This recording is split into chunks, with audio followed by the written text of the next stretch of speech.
Cancer యొక్క కారణాల గురించి మనం ఆలోచిస్తే ఒక మాటలో చెప్పాలంటే cancer is a life style disease. అంటే జీవన శైలి వల్ల క్యాన్సర్ అనేది వస్తూ ఉంటుంది.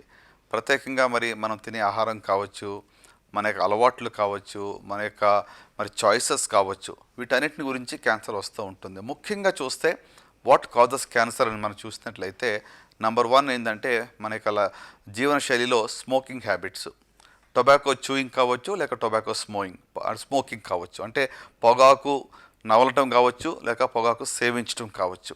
ఇది one of the biggest risk factor for cancer. రెండవదిగా మరి అడిక్షన్ టు ఆల్కహాల్, అత్యధికంగా మద్యపానం చేయడం.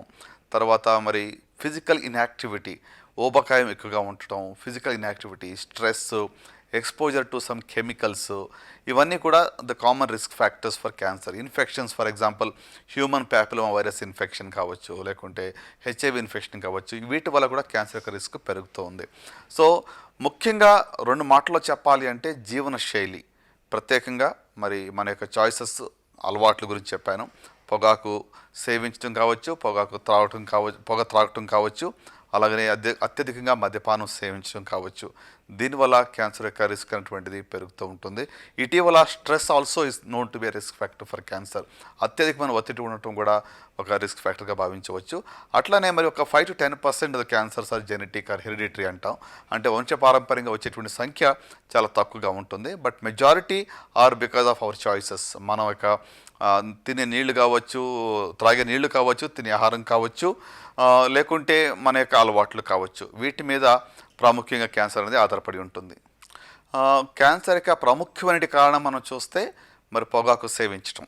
సో కాబట్టి ఎక్కువగా ఈ క్యాన్సర్స్ అనేది మనము ఏరో డైజెస్టివ్ ట్రాక్ట్ అంటాం. అంటే ఊపిరితిత్తులు కావచ్చు, లేకుంటే మరి అన్నవాహిక కావచ్చు, లేకుంటే మనకు గొంతుకు కావచ్చు, లేక నోరు కావచ్చు. So head and neck cancers అనేది అత్యధికంగా మరి పొగాకుకు సంబంధించి మనం చూస్తూ ఉంటాం. ఇప్పుడు పాన్ మసాలా కావచ్చు, పాన్ పరాగ్ కావచ్చు, లేకుంటే ఏ విధంగా అయినా కూడా మరి పొగాకుని నవలటము, లేక పొగను త్రాగటం, దీనివల్ల ఈ యొక్క క్యాన్సర్స్ని అత్యధికంగా మనం చూస్తాం. సో కాబట్టి ఓరల్ క్యాన్సర్సు, మరి థ్రోట్ క్యాన్సర్స్, లంగ్ క్యాన్సర్స్ అనేటువంటిది అత్యధికంగా మరి ఇలాంటి వారిలో మనకు కనబడుతూ ఉంటుంది. మన దేశంలో చూస్తే మరి ప్రత్యేకంగా మగవారిలో, ఈవెన్ ఆడవారిలో కూడా మనం చూసినట్లయితే మరి హెడ్ అండ్ నెక్ క్యాన్సర్స్ యొక్క సంఖ్య చాలా ఎక్కువగా కనబడుతుంది, which is directly link to the choice of tobacco consumption.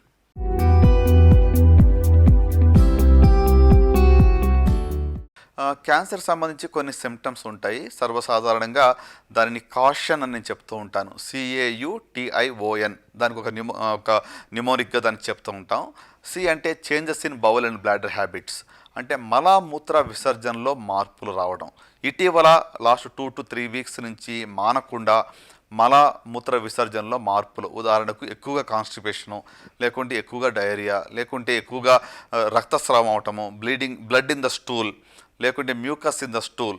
So ఇలాంటివి ఎలాంటి మార్పులు కొత్తగా వచ్చి పర్సిస్టెంట్గా ఉన్నట్లయితే డాక్టర్ని సంప్రదించాలి. So number 1 changes in bowel and bladder habits, మలమూత్ర విసర్జనలో మార్పులు. రెండోదిగా a sore which does not heal, మానని పుండు. మనకి చిన్నగా టంగ్ బైట్ అయితే 1 వారంలో పుండు మానిపోతుంది. ఒకవేళ ఈ యొక్క శరీరంలో ఏ భాగంలోనే కూడా ఒక పుండు ఉంది, మానటం లేదు, నొప్పి లేకపోయి ఉండవచ్చు, కానీ మానకుండా ఉంది, 2-3 వారాలైనా కూడా పుండు అలాగనే ఉంది అన్నట్లయితే అది క్యాన్సర్ యొక్క లక్షణం అయి ఉండవచ్చు. అలాగనే మరి మూడోదిగా CA అయింది. U అంటే అన్యూజువల్ డిశ్చార్జ్ ఆర్ బ్లీడింగ్, రక్తస్రావం కావచ్చు, లేకుంటే తెల్లబట్ట కావచ్చు. ప్రత్యేకంగా ఆడవారిలో మరి అన్యూజువల్గా discharge from anywhere in the body అయినట్లయితే తప్పకుండా మీరు డాక్టర్ని సంప్రదించాలి. నెక్స్ట్ వచ్చి టీ అంటే థిక్నింగ్ ఆర్ లంప్. శరీరంలో ఇటీవల కొత్తగా లంప్, గడ్డ ఏదైనా ఏర్పడితే దాన్ని క్యాన్సర్ లక్షణమా కాదా అని తెలుసుకోవడం ప్రాముఖ్యం. అంటే చిన్నప్పటి నుంచి చిన్న చిన్న గడ్డలు చాలామంది కనబడుతూ ఉంటాయి, వాటికి కంగారు పడే అవసరం లేదు. ఇటీవల కంతి ఏర్పడింది, వితిన్ ఏ మంత్ డబల్ అయింది, త్రిబల్ అవుతుంది, సైజ్ పెరుగుతుంది ఫాస్ట్గా, అంటే దాన్ని we need to get it checked అనమాట. సో కనుక చిన్న కణితి ఎక్కడో శరీరంలో ఉన్నంత మాత్రాన కంగారు పడవలసిన అవసరం లేదని కూడా మీకు చెప్పాలని ఆశపడుతున్నాను. అలాగనే మరి నెక్స్ట్ వచ్చి ఐ అంటే indigestion or difficulty in swallowing, అంటే తినడానికి మనకి మృంగడానికి ఇబ్బంది అవుతుంది అంటే it could be a sign of food pipe cancer. O అంటే an obvious change in the birth mole, పుట్టుమచ్చలో మరి ఖచ్చితమైనటువంటి మార్పులు వచ్చాయి, ఆ మచ్చ పెద్దగా అవుతుంది, ఆ మచ్చ దురద వస్తుంది, బ్లీడింగ్ అవుతుంది, సైజ్ పెరిగింది అంటే అది క్యాన్సర్గా మారిందేమో అని మనం భావించవచ్చు. అలాగనే లాస్ట్కి చెప్పాలంటే N stands for nagging cough అంటే మానని దగ్గు, ఒక నెల అయింది దగ్గు తగ్గటం లేదు అంటే అప్పుడు మనది క్యాన్సర్ యొక్క లక్షణంగా కూడా దాన్ని భావించవచ్చు. సో ఒక మాటలో చెప్పాలంటే ఈ కాషన్ పూర్తిగా మీరు గుర్తించలేకపోయినా కూడా మీ శరీరం గురించి మీకు తెలుసు కాబట్టి క్రొత్తగా ఏవైనా సిమ్టమ్స్ ఏర్పడి అవి 2-3 వారాలైనా కూడా తగ్గటం లేదు, అలాగనే ఉన్నాయి అంటే తప్పకుండా మీరు డాక్టర్ సంప్రదించాలి. సో మోస్ట్ కామన్గా మాకు ఇలాంటి సిమ్టమ్స్తోనే పేషెంట్స్ కూడా వస్తూ ఉంటారు. That's why I always use this mnemonic called caution. So beware of caution.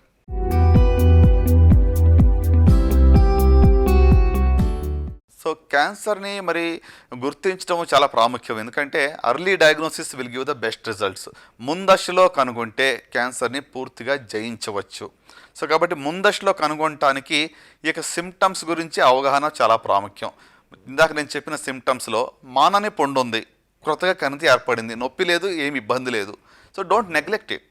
So వెంటనే దాన్ని మీరు పరీక్ష చేయించుకోవడం చాలా ప్రాముఖ్యం. సో అవేర్నెస్ అనేది చాలా ప్రాముఖ్యం. అవగాహన లేకపోవటం వల్ల చాలా వరకు నాకేం ఇబ్బంది లేదులే అని చెప్పి నెగ్లెక్ట్ చేసి స్టేజ్ దాటిన తర్వాత అంటే ఇప్పుడు 3rd స్టేజ్ 4th స్టేజ్లో ఎక్కువ మంది వస్తూ ఉంటున్నారు. సో దీనివల్ల రిజల్ట్స్ ఆర్ వెరీ బ్యాడ్ అనమాట. అందువల్ల వెస్టర్న్ కంట్రీస్లో అర్లీ డయాగ్నోసిస్ సుమారుగా 70 to 80% ఉంటే మన దగ్గర 70% వరకు లేట్ స్టేజ్లో డయాగ్నోస్ అవుతూ ఉంది. సో కనుక దీనిలో మార్పు మనం తీసుకురావడం ఎంతైనా ప్రాముఖ్యం. కాబట్టి అవగాహన ఇంపార్టెంట్. మరి ప్రజలు కూడా ఈ యొక్క సిమ్టమ్స్ గురించి తెలుసుకుని ముందుగా దాన్ని చూపించుకున్నట్లయితే ఖచ్చితంగా we can diagnose it early. అంత మాత్రమే కాదు, ఇంకా ముందుగా తెలుసుకోవాలి. సిమ్టమ్స్ వచ్చేటప్పటికే చాలాసార్లు ఏమవుతుందంటే లేట్ స్టేజ్ అవుతూ ఉంటుంది. కొన్ని జబ్బులు అర్లీ సిమ్టమ్స్ ఉండవు. ఫర్ ఎగ్జాంపుల్ ప్యాంక్రెటిక్ క్యాన్సర్ కావచ్చు, లేక స్టమక్ క్యాన్సర్ కావచ్చు.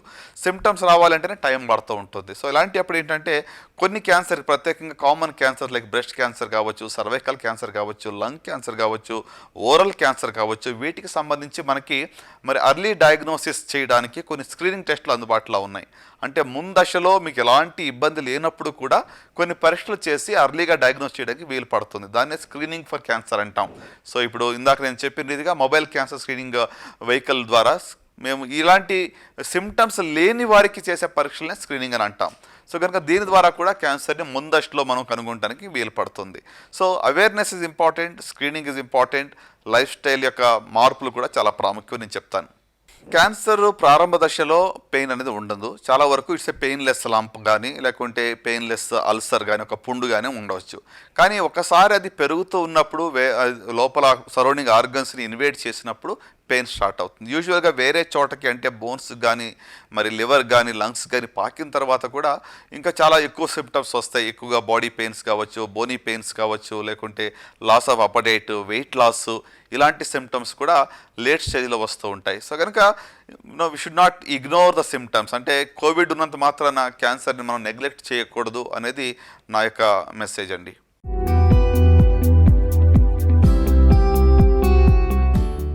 క్యాన్సర్కి ఇప్పుడు ప్రత్యేకంగా వ్యాక్సిన్ అంటే స్పెసిఫిక్గా అన్ని క్యాన్సర్కి సంబంధించి వ్యాక్సిన్ అందుబాటులో లేదు. ఎందుకంటే more than 100 types of cancers are seen at least. So కానీ 2 క్యాన్సర్స్కి ఇప్పుడు టీకా అందుబాటులో ఉంది రాకుండా చేయడానికి. ఉదాహరణకు స్త్రీలలో సర్వసాధారణంగా సెకండ్ మోస్ట్ కామన్ క్యాన్సర్ అంటే సర్వైకల్ క్యాన్సర్, అంటే గర్భాశయపు ముఖద్వారపు క్యాన్సర్. దీనికి సంబంధించి హ్యూమన్ ప్యాపిలోమా వైరస్ వ్యాక్సిన్ అనేది అందుబాటులో ఉంది. ఈ హెచ్పివి వ్యాక్సిన్ 3 డోసులు ప్రత్యేకంగా టీనేజ్ ఉన్నవాళ్ళు అంటే 9 to 12 or 13 years ఉన్న వాళ్ళు తీసుకున్నట్లయితే ఈ యొక్క సర్వైకల్ క్యాన్సర్ని మనం నివారించవచ్చు, అది రాకుండా చూసుకోవచ్చు. అలాగనే హెపటైటిస్ బి వైరస్ వ్యాక్సిన్ వల్ల మరి లివర్ సిరోసిస్ తర్వాత లివర్ క్యాన్సర్ రాకుండా కూడా మనం చూసుకోవచ్చు. కాబట్టి at least 2 vaccines are available as on today which can prevent these 2 common cancers in our communities these days. Cancer యొక్క కేర్లో మనం చూసినట్లయితే lot of advances have come అనమాట. చాలా ఆధునీకరణ జరిగింది. ప్రత్యేకంగా మీరు చూసినట్టయితే క్యాన్సర్ యొక్క శస్త్రచికిత్స ఇది వరకు ఓపెన్ సర్జరీస్ చేసేవాళ్ళం, పైనుంచి కింద వరకు కూడా అబ్డమెన్ ఓపెన్ చేసేవాళ్ళం, చెస్ట్ వాల్ ఓపెన్ చేసేవాళ్ళం. సో కాబట్టి దాని నుండి మెల్లగా మనము మినిమల్ ఇన్వేసివ్ సర్జరీ అంటే లాప్రోస్కోపిక్ సర్జరీకి వెళ్ళాం. సో లాప్రోస్కోపిక్ సర్జరీ నుంచి ఇప్పుడు మనం రోబోటిక్ సర్జరీకి వచ్చాం. అంటే తక్కువ కోతతో మరి most efficient and most advanced care, ఆంకాలజికల్ outcomes ఏమీ కాంప్రమైజ్ కాకుండా ఒక శ్రేష్టమైనటువంటి రిజల్ట్స్ ఇవ్వడానికి కూడా ఇప్పుడు ఆస్కారం ఉంది. So there is a lot of change, shifting paradigm అంటాం దీన్ని, from open surgery to laparoscopy, from laparoscopy to robotic surgery. So ప్రత్యేకంగా మరి సర్జికల్ ఆంకాలజీలో ఈ యొక్క మార్పులు మనం చూస్తున్నాం. అలాగనే రేడియేషన్ ఆంకాలజీలో కూడా మరి కొత్త కొత్త మెషిన్స్ అందుబాటులోకి వచ్చాయి. We have today we talk about ఇది వరకు కోబాల్ట్ రేడియేషన్ ఇచ్చేవాళ్ళం, ఇప్పుడు మనం లీనియర్ యాక్సిలేటర్ ద్వారా మరి ఐఎంఆర్టీ ట్రీట్మెంట్, ఐజీఆర్టీ ట్రీట్మెంట్ అనేది ఇస్తున్నాం. అంటే తక్కువ సైడ్ ఎఫెక్ట్స్తో బెటర్ ట్రీట్మెంట్ ఇవ్వడం అనేది జరుగుతుంది. అలాగనే కీమోథెరపీస్లో కూడా ఇప్పుడు టార్గెట్ థెరపీస్ వచ్చాయి, ఇమ్యునోథెరపీలు వచ్చాయి. సో దీనివల్ల సైడ్ ఎఫెక్ట్స్ తక్కువ ఉంటూ పేషెంట్కి మంచి క్వాలిటీ ఆఫ్ లైఫ్ని మనం ఇవ్వడానికి వీలవుతుంది.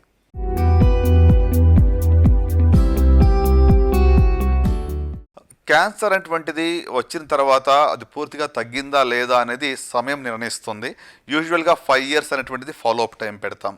సో తిరగబడేటువంటి అవకాశం అనేది ఎప్పుడు కూడా స్టేజ్ మీద ఆధారపడి ఉంటుంది. అందుకనే అర్లీ డయాగ్నోసిస్ అనేటువంటి చాలా ప్రాముఖ్యమైన మెసేజ్ నేను చెప్పేది. సో ముందశలో కనుగొంటే పూర్తిగా నయం చేయవచ్చు. ఒకవేళ జబ్బు 3వ స్టేజ్లో ఉందనుకోనండి, తిరగబడే అవకాశం ఎక్కువగా ఉంటుంది. 2వ స్టేజ్లో ఉంటే కొంచెం తక్కువ ఉంటుంది. మొదటి దశలో ఉంటే almost chance are very minimal or negligible అని చెప్పవచ్చు. సో అందుకే ఫాలో అప్ అనేటువంటిది ఖచ్చితంగా అందరికీ పెడతాము. So every 3 months first 2 years follow up ఉంటుంది, తర్వాత 6 monthly ఫాలో అప్ ఉంటుంది, తర్వాత ఇయర్లీ ఫాలో అప్. అట్లీస్ట్ ఒక 5 years వరకైనా కూడా ఈ యొక్క జబ్బు తిరగబడుతుందా లేదా అని చూడడానికి కూడా మేము ఫాలో అప్ విజిట్స్ అని పెడుతూ ఉంటాం. So majority the recurrence or relapse అనేటువంటిది ఫస్ట్ 2 yearsలో వస్తుంది. మొదటి 2 సంవత్సరాల్లో తిరగబడేలా ఉంటే ఎక్కువ సార్లు కనబడుతూ ఉంటుంది. అందుకనే ఒక ఇంటెన్స్ ఫాలో అప్ అనేది కూడా పెడుతూ ఉంటాం. అగైన్ ఇందాక నేను చెప్పిన రీతిగా ఏ దశలో జబ్బును కనుగొంటాం అనేది ప్రాముఖ్యం. ముందశలో కనుగొంటే మరి కంప్లీట్గా దాన్ని జయించే అవకాశాలు చాలా ఎక్కువగా ఉంటాయి.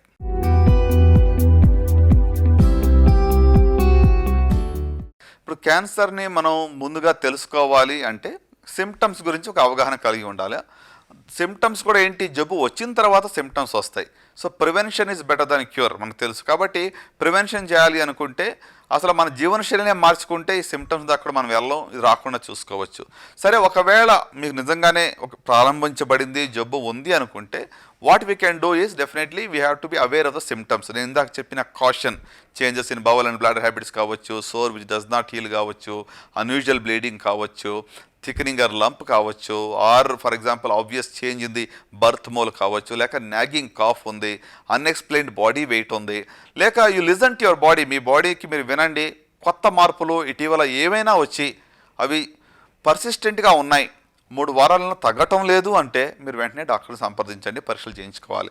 దాన్ని నెగ్లెక్ట్ చేస్తేనే స్టేజ్ ఇంకా హయ్యర్కి వెళ్ళే అవకాశాలు ఎక్కువగా కనబడుతూ ఉంటాయి.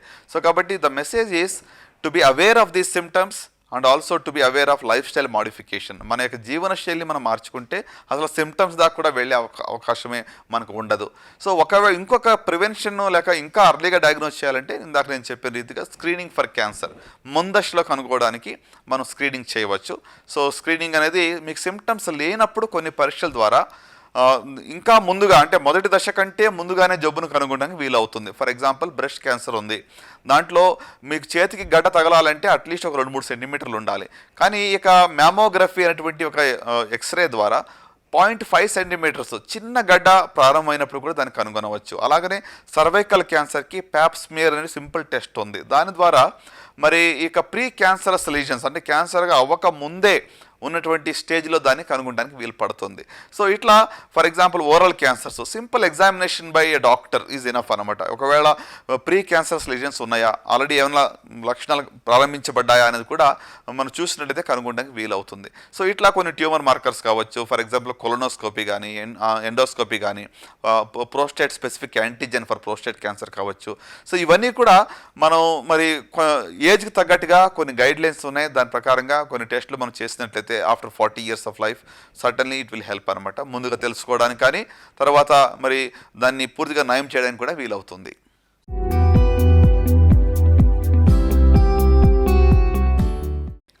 గ్రామీణ ప్రాంతాల్లో మరి క్యాన్సర్‌పై అవగాహన చాలా తక్కువగా ఉంది. ప్రత్యేకంగా మరి అక్కడ కూడా ఇక పొగాకు సేవన చాలా ఎక్కువ కనబడుతూ ఉంటుంది. కనుక వాళ్ళలో మరి ఇక అక్కడ ఇక్కడ వాళ్ళు ఆర్ఎంపీలుగా దగ్గరికి వెళ్ళడం గానీ, అక్కడికి వెళ్ళటం వల్ల అనేక సార్లు సింప్టమాటిక్ ట్రీట్మెంట్ తీసుకుంటూ ఉంటారు. పూర్తి డయాగ్నోసిస్ జరగదు.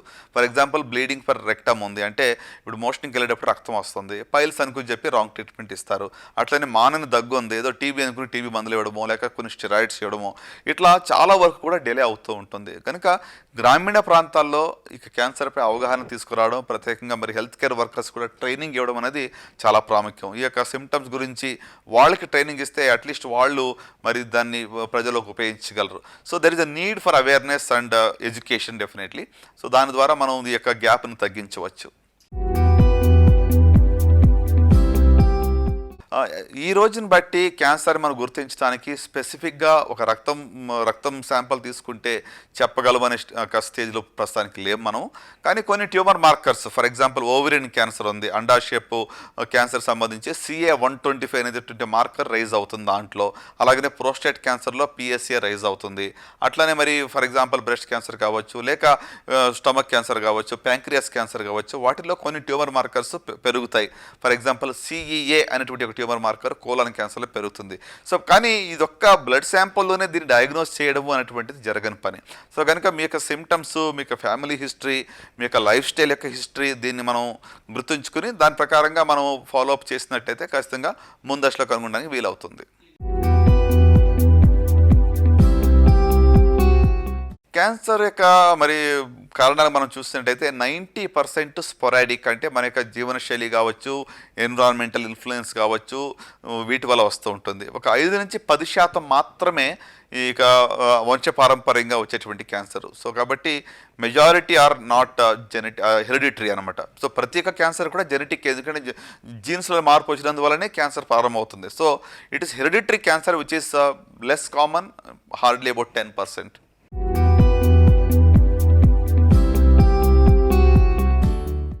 క్యాన్సర్ యొక్క శస్త్రచికిత్సలో మరి అత్యాధునికమైనటువంటి డెవలప్మెంట్ ఏంటి అంటే రోబోటిక్ సర్జరీ.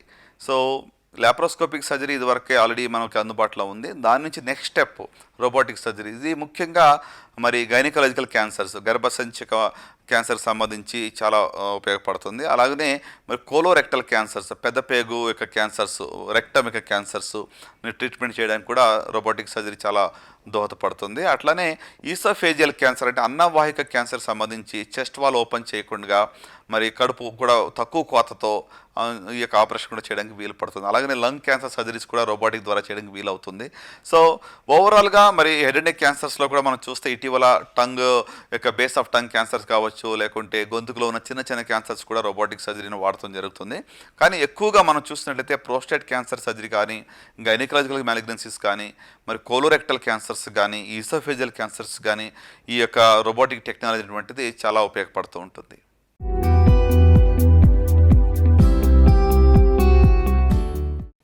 రోబోటిక్ సర్జరీ యొక్క అవుట్కమ్స్ మనం చూసినట్లయితే ఆంకాలజికల్గా చాలా సేఫ్ సర్జరీ అని చెప్పవచ్చు. సో కాబట్టి ఇక రోబోటిక్ టెక్నాలజీ అనేటువంటిది computer brought in to the operating room. So laparoscopy ఇదివరకు ఏదైతే చేసామో దానికి ఒక కంప్యూటర్ తీసుకుని వచ్చాం, 3D విజన్ తీసుకుని వచ్చాం, బెటర్ విజన్ ఉంటుంది, మరి మ్యాగ్నిఫికేషన్ 10 times ఉంటుంది, తక్కువ రక్తస్రావం ఉంటుంది, లెస్ పెయిన్ ఉంటుంది, అర్లీ డిశ్చార్జ్ ఉంటుంది, పోస్ట్ ఆప్ ICU స్టే తగ్గుతుంది. అంత మాత్రం కాదు, మరి ఇన్ఫెక్షన్ రేట్స్ కూడా తగ్గుతాయి. సో ఓవరాల్గా patient he's got so many benefits because of the minimally invasive surgery, mainly I would say robotic surgery. So కాబట్టి ఈ యొక్క టెక్నాలజీ యొక్క అడ్వాన్స్మెంట్ వల్ల పేషెంట్ యొక్క అవుట్కమ్స్ అనేది చాలా వరకు ఇంప్రూవ్ అయ్యాయి. So in that sense the quality of life is any day superior compare to the open or the laparoscopic surgery.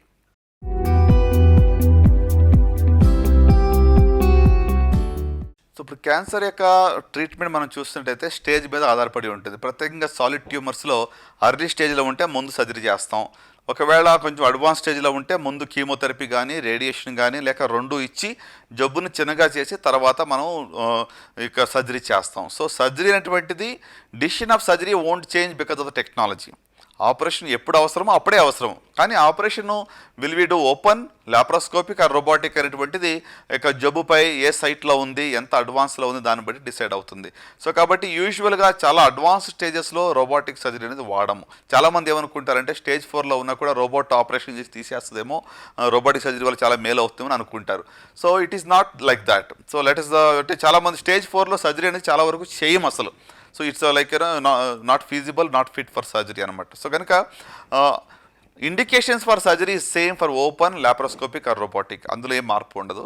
కానీ based upon the patients condition and fitness for the procedure, anaesthesia fitness కావచ్చు, అన్నీ చూసుకుని దాన్ని బట్టి ఏ modality is best అనేటువంటిది పేషెంట్తో మాట్లాడిన తర్వాతనే we will take a decision. So it's a shared decision making. అంటే ఏ పేషెంట్, ప్రతి పేషెంట్ కూడా ఒకే ప్రొసీజర్ మనం ప్రిస్క్రైబ్ చేయలేం. రోబోటిక్ సర్జరీ యొక్క మరి అక్సెప్టెన్స్ అనేది ఇండియాలో బాగా పెరిగింది. ఇటీవల మనం చూసినది ఇప్పుడు ఇండియాలో మోర్ దెన్ 75 రోబోటిక్ సెంటర్స్ ఉన్నాయి ఇప్పుడు. మరి Apollo hospitals is one of the earliest to adopt this technology అని చెప్పొచ్చు. ఆల్మోస్ట్ 10 years బ్యాక్ ఈ టెక్నాలజీని అడాప్ట్ చేసుకున్నాం. సో మోర్ దెన్ 75 సెంటర్స్ అంటే it's fast growing. And digital surgery అనేటువంటిది ఫ్యూచర్ అనేది నేనైతే రూఢిగా నమ్ముతూ ఉంటున్నాను. So in the days to come it will further expand much I would say. ఇప్పుడు మీరు చూసినట్లయితే ఇంతవరకు కూడా ఇన్సూరెన్స్ వాళ్ళు రోబోటిక్ సర్జరీకి అప్రూవల్ ఇచ్చేవాళ్ళు కాదు.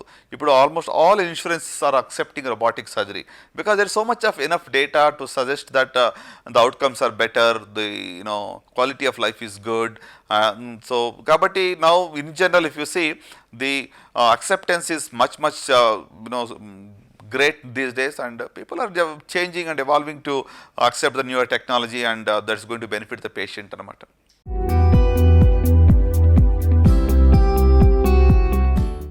అపోలో హాస్పిటల్స్లో మరి ఇక రోబోటిక్ సర్జరీ అనేటువంటిది గత 10 సంవత్సరాలుగా చేయబడుతూ ఉంటుంది. సో ఇక robotic equipment da Vinci robot SI system అనేది అందుబాటులో ఉంది. సో దీని ద్వారా మరి we're able to do complex cancer సర్జరీస్ని ఇక రోబోటిక్స్ ద్వారా మనం చేయడానికి వీలు పడుతూ ఉంటుంది. So we been practising it for over a decade now, and it's been found to be very safe to the patient and very much advantages. ఇందాక నేను చెప్పిన రీతిగా అన్ని రకాలుగా కూడా పేషెంట్ యొక్క అవుట్కమ్స్లో this is preferred, and this is one of the best modality I can recommend for patients who are suitable for this kind of surgery.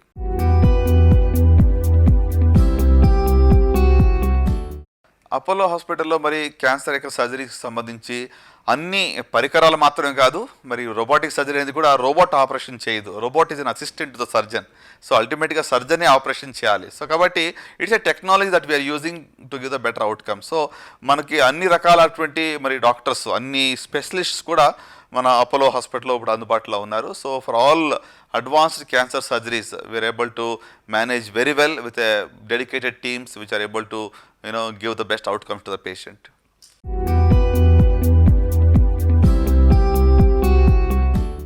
ప్రజలు రోబోటిక్ సర్జరీ గురించి మరి చాలా మందిలో అపోహలు కూడా ఉన్నాయి. First we need to remove the myths అనమాట. అంటే అనేక మంది ఏమంటారంటే ఏ స్టేజ్లో ఉన్నా కూడా నయం అయిపోతుంది రోబోటిక్ సర్జరీ అనుకుంటారు. అట్లా కాదు. మీకు సర్జరీ అవసరమైనప్పుడు మీ స్టేజ్కి అనుగుణంగా ఓపెన్నా, లాప్రోస్కోపియా లేకపోతే రోబోటిక్ అనేటువంటిది డిసైడ్ చేసుకోవాలి. కానీ మీకు ప్రత్యేకంగా మరి స్త్రీలలో ఎండోమెట్రియల్ అంటే యూట్రైన్ క్యాన్సర్ కావచ్చు, లేకుంటే మరి ప్రత్యేకంగా ఈసోఫేజియల్ క్యాన్సర్ కావచ్చు, లేక కోలోరెక్టల్ క్యాన్సర్ కావచ్చు, are you eligible for robotic surgery, is it applicable for you అనేది మీరు తెలుసుకోవడం చాలా ప్రాముఖ్యం. You can ask your doctor. మీ డాక్టర్ మీరు సంప్రదించినప్పుడు అడగండి, మీరు can I undergo laparoscopic surgery, can I undergo robotic surgery, or only open surgery చేయాలా అనేది ప్రజలు అడిగి తెలుసుకోవడం it's their right. And whatever is best for them, I think they should get the best treatment from what they deserve.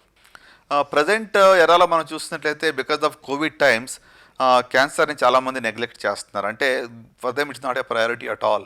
So కనుక నేను ఇచ్చే message ఏంటంటే ప్రత్యేకంగా తెలుగు రాష్ట్రాల్లో ప్రజలకి, Covid is here to stay but cancer cannot be ignored. క్యాన్సర్ని మనము neglect చేయడానికి ఆస్కారం లేదు. ఎందుకంటే కోవిడ్కి వ్యాక్సిన్ కూడా అందుబాటులోకి వచ్చేస్తుంది. డెఫినెట్గా మనం ఆల్రెడీ రిజల్ట్స్ చూసాం. Covid results are any day superior. We're able to overcome this disease. కానీ క్యాన్సర్ మనం లేట్ స్టేజ్లో కనుగొంటే మనం ఓవర్కమ్ చేయడం చాలా కష్టం. కాబట్టి అవగాహన చాలా ప్రాముఖ్యము. మరి ప్రజల్లో అప్రమత్తం కావాలి, జాగ్రత్తగా ఉండాలి. లైఫ్ స్టైల్ మాడిఫికేషన్ చాలా ఇంపార్టెంట్. మన యొక్క అలవాట్ల గురించి కొంచెం జాగ్రత్త పడటం చాలా ప్రాముఖ్యం. ముందశలో కనుగొనడానికి స్క్రీనింగ్కి వెళ్ళడం కూడా చాలా ప్రాముఖ్యం.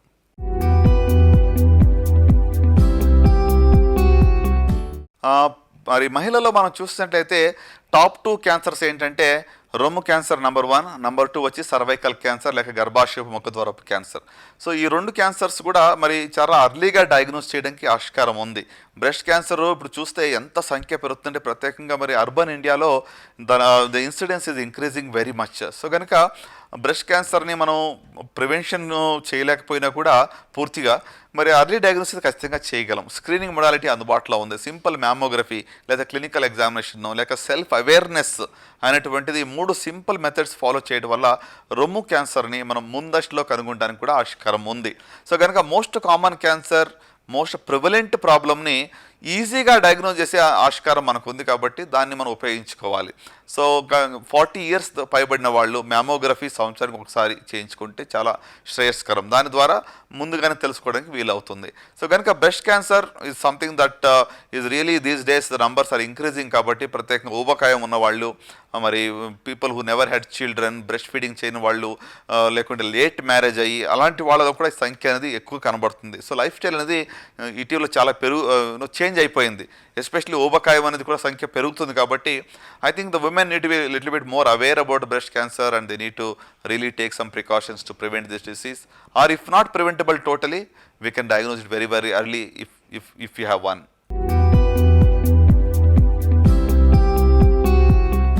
క్యాన్సర్కి మరి ఆహారానికి చాలా రిలేషన్స్ ఉన్నాయండి. మరి అడల్టరేటెడ్ ఫుడ్ తీసుకోవడం వల్ల ప్రత్యేకంగా మరి ఎక్కువగా fatty diet, oily and fatty diet ఎక్కువగా తీసుకోవడం వల్ల కూడా రిస్క్ అనేది పెరుగుతూ ఉంటుంది. So it's important for us to know that the diet that you take is also very essential. ఎందుకంటే ఎక్కువగా ఫ్రూట్స్ అండ్ వెజిటబుల్స్, ఎక్కువగా మరి సలాడ్స్, ఇవి గ్రీన్ లీఫీ వెజిటబుల్స్, వీటిని కన్జంప్షన్ ఎక్కువగా తీసుకుంటే క్యాన్సర్ని రాకుండా కూడా మనం ఆపవచ్చు. So the prevention is possible if you have a healthy life style, especially healthy food habits. So కనుక more of fatty diet, more of red meat, all it does has increased chances of cancer.